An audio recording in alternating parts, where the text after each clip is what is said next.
Cory Booker. He's the latest former 2020 rival to endorse Joe Biden. We're joined by Democratic strategist Michael Starr Hopkins and the Daily Caller's Capitol Hill reporter Henry Rogers. All right, two great friends of the show. So we had slew of endorsements really that flew in yesterday and now today. We have a little bit of the sound of Kamala Harris endorsing Joe Biden from yesterday. Let's take a listen. One of the greatest things about us is we are willing to fight to get there. So I just wanted you guys to know, because you've been supporting me for so long, and I just wanted you guys to know I have decided that I am, with great enthusiasm, going to endorse Joe Biden for President of the United States. I believe in Joe. I really believe in him, and I have known him for a long time. About face, huh, Michael? Look, it's politics. We're all used to it. Kamala, this little girl was me. I'm sure she has T-shirts ready to say I'm with Joe. Cory Booker endorsed Biden this morning. In June, he said that he was the architect of the failed mass incarceration system. So I guess everybody's just putting it to bed and going in behind Joe. Yeah, that's kind of how primaries it's kind of standard. We know, Lindsey Graham attacked Trump millions of times. Yeah, Ted Cruz, Chris Christie, sure. Yeah, he carries his water, so that's... What do you make generally of the slew of endorsements? I don't think we've seen you since that happened. Yeah. I mean, of all of this kind of racking up behind Joe so quickly. What do you make of it? This is almost like a Howard Dean-esque kind of shift in the primary. Everything happened so quickly. I talked to you guys, I think, the morning or the night before South Carolina. We did, yeah. And we were talking about what things would look like. And within 72 hours, the primary flipped on its head. And now, it looks like Biden is going to win Michigan overwhelmingly. It looks like he's going to win Florida overwhelmingly. Mm-hmm. And that's kind of the ball game. That's it. And now the party's coalescing around him. Mm-hmm. The question is what Sanders does. So we've talked a lot about how structurally and fundamentally Joe Biden is just kind of unelectable. Mm-hmm. But on the other hand, we're in the midst of a pandemic, a market which is driving the market, not just the market, but also the economy, because we have supply chains around the world that are being disrupted, and so it's not just the stock market. Do you think that ends up making it anybody's ball game in the election, even if it's somebody who has borderline cognitive issues and 30 years of problematic policy positions? Well, it's all going to depend on how the market plays out from this whole disaster, this coronavirus thing.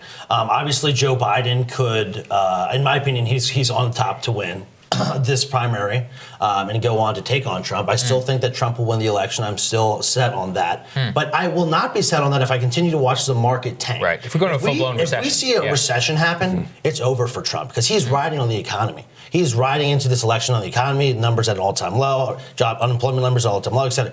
So he needs that desperately. Yet, Henry, at the same time, we're talking about Joe Biden's electability. Hillary kind of making the anti-electability case for Joe Biden. Let's take a listen to what she said over the weekend.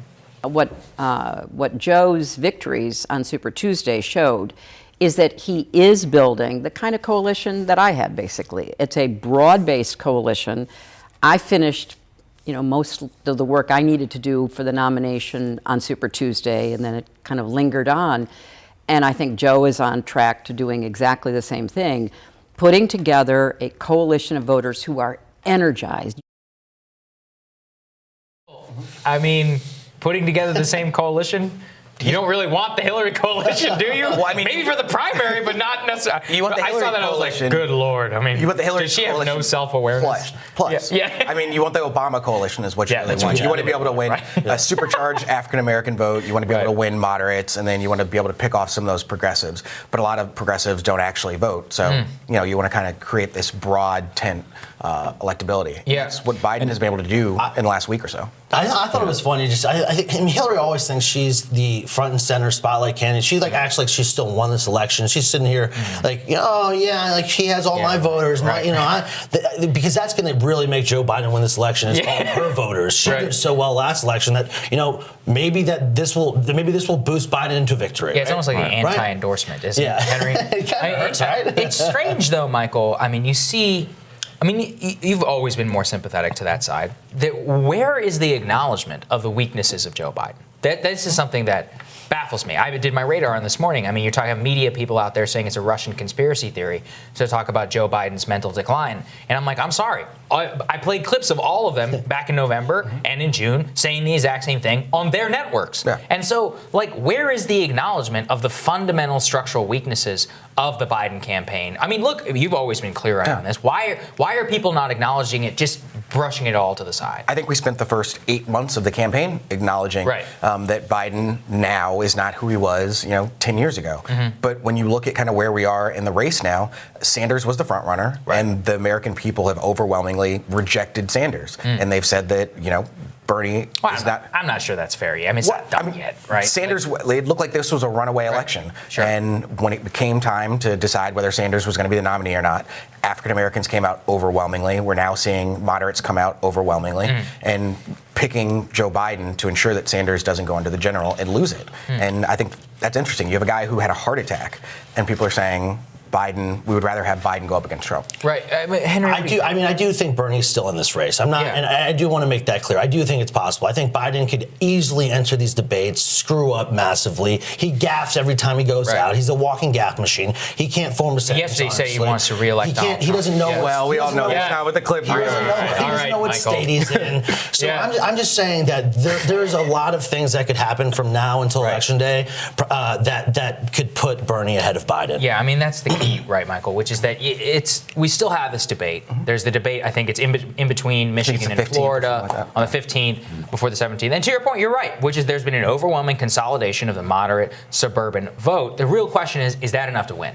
Because, sure, you can win the House vote. No question. I've never disputed that. But if you want to win Pennsylvania, Michigan, Wisconsin, these are not necessarily. These are actually areas where Bernie, only a couple months ago, was actually beating Biden in head-to-heads against Trump. He's not necessarily. I mean, he's got all the baggage that Hillary had back in the record in terms of all. The only thing is just like happening to be like a truly odious person. And I mean, that is worth something, I think. But I mean, the debate in particular, I think, is do or die for Biden. Actually, not for Bernie. I think Bernie's, he's got his thing, and he's going to sprint this out, till he needs to. But Biden, in particular, needs to show up and really be able to reassure the people who got behind him that they are going to vote. I actually disagree. I think for Sanders, this is do or die. I think for Biden, this is almost going to be a prevent defense kind of setup where he needs to do no harm. He needs to run the clock out because he knows that if he wins Florida and Sanders doesn't get that 15% threshold, that getting all of those delegates is going to put this pretty much out of reach for Sanders. That's a good point. There may be able to get to a contested convention, but Biden will be able to separate. And I think within the party, there is a hardening of those numbers. I think we've said this is going to be our guy. Yeah. On the general election again, I want to get your take on how the economy affects Trump in this sense. So if the economy does stumble badly from now until November, that means that the pandemic got out of hand. Because if they get the pandemic under control, the markets will they'll come right back because the supply chains will link back up. The wheels of the global economy will start rolling again. But if they don't, that means the pandemic will have gotten out of control, and it will have highlighted Trump's worst aspect, which is that he's not a manager. He plays one on TV, both now and also on the reality TV show. But it's not his strength to delegate authority in a responsible way and track progress, et cetera. Be a steady hand. Yeah, no, 100%. I think that this alone, well, like I said earlier, could destroy Trump's presidency and his reelection ability. I think that if he mismanages this any more than he's already done, if the CDC mismanages it any more than they've already done, if this thing gets any worse than it already has, which it will, yeah. And the market's going to continue to crash, it's going to be a disaster for Trump. Trump's presidency could end because of the coronavirus. Well, that's the interesting thing too, Michael, in terms of the Biden campaign, is regardless of the whole not being able to speak thing, all this is that his steady hand argument, which was already fundamentally appealing to these suburban voters, it's extra appealing right, in the midst of chaos. I'll be like, look, policy aside, this is all about let's get the trains running back on time. Which is what I've always said. I always thought this election wouldn't be a policy election. This is going to be a personality election. Yeah. And people want to get back to some semblance of normalcy. They want to go to a movie theater and be able to turn their phone off Some people and not want. worry. Some people want. Yeah, but the majority of people who are going to vote in this election, which are going to be older people. In the Democratic primary, I think that is true. Yeah. I don't think and that's I even think necessarily true for the broad election. I think on the Republican side, even too, you're seeing a lot of Republicans who I think when they look at the market now, when they look at coronavirus, when they look at kind of Trump's continued, fake news in the midst of the New York Stock Exchange having to shut down, I think people are just tired of it. And if they're given an option who's not a Sanders kind of Democrat, but Biden, who's a centrist, who they know is not going to, flip things on its head, but also it's not going to be kind of a lackey to the Democratic Party. I think that's something that's appealing. There's a couple ways that this thing can go, but we're going to explore whatever's next for the Sanders and the Biden campaign. That's next. We'll take a quick break. Thank you, guys.